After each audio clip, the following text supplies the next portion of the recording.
Atypical Artists and Lillian Holman present Greenhouse. Letter 16. It will suck, but I will do it. Dear Abby, don't you dare make me come down there again.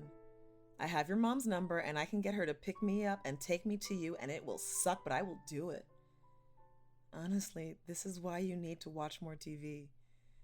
When you're stuck in bed with nothing to do and it's hard to read, your brain is going to go to some awful places, and that is when you need Drag Race or Top Model or Golden Girls or something that is not your own lying anxiety. Since you refuse to do that, though, allow me to step in. You are not a charity case. Come on.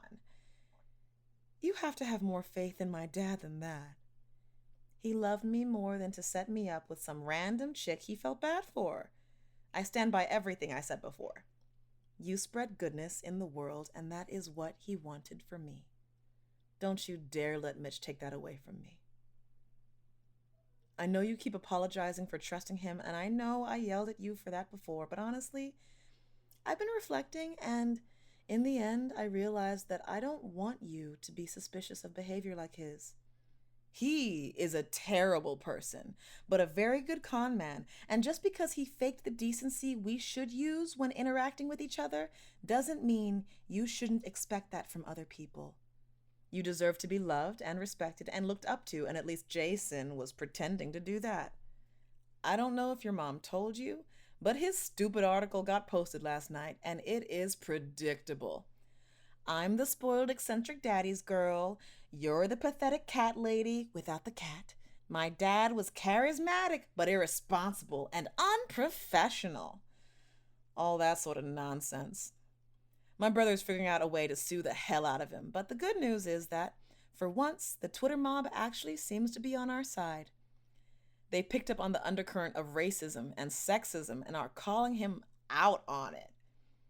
I also even have some mental health advocates on my side who unearthed that awful video of me, but used it to explain that my anxiety is legit.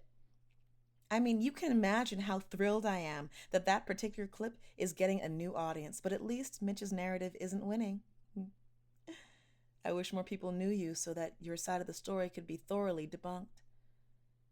I thought about just doing it myself, but I've never written about anything that is not a TV show or movie before, and I haven't even done that lately, so I'm still a bit reticent to come out of hiding just because I'm simply not sure I could do you justice. Also, when the narrative is either ignorant people calling me crazy or nice people finding legitimate explanations for my mental illness, I'm not sure if my word is going to be trusted right now. Maybe I could get one of my writer connections to interview you. Also, I don't want even more attention to come your way, especially while you're healing. So just let me know what would make you happy. I know it doesn't matter what the few assholes who read this piece on Twitter think, but I'm ready to fight them all the same. I would normally say that it's corny to miss somebody after 2 days, but honestly, I miss you too. I think the only reason I was able to be funny around you was because I actually did feel safer with you there. I mean, you weren't a magic bullet or anything. I still wanted to throw up half the time, but when I listened to your stories, it almost felt like being at home and reading your letters. Without getting too Freudian, you actually reminded me of my mom. She was very good at saying just the right thing to make the world seem just that brighter. She also helped me to focus on what is important, even when I get distracted by everything that's awful. My brother is a lot like her, too, so I think that's why you two get along so well. It was nice to get a solid dose of the both of you, even under the circumstances.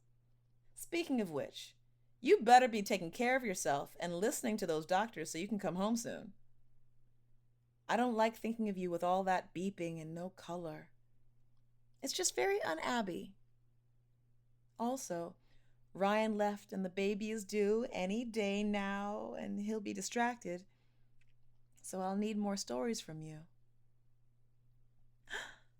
Did I tell you we struck up a deal about this whole visiting the baby thing? Ryan's going to FaceTime me as soon as he can after the birth, so I can be one of the first to see the baby. But he also made me promise that I go see a therapist and make it one of my goals to try and visit LA for the baby's first birthday. Who knows what the professional will say, but now I feel a bit more willing to try. I just want to be there for the people I love without being a whole production. Write to me as soon as you can, and it better be more than one sentence. Love, Rose. P.S. Since I did yell at you to watch TV, I think you should also know that I decided to read a book in your honor, so I started reading Beloved by Toni Morrison. It just felt right. Greenhouse is a production of Atypical Artists. It was written, directed, and edited by Lillian Holman. Alex Marshall Brown is the voice of Rose Green. The show art was designed by Emily Chen. Greenhouse is produced by Lauren Shippen, Brigham Snow, and Lillian Holman.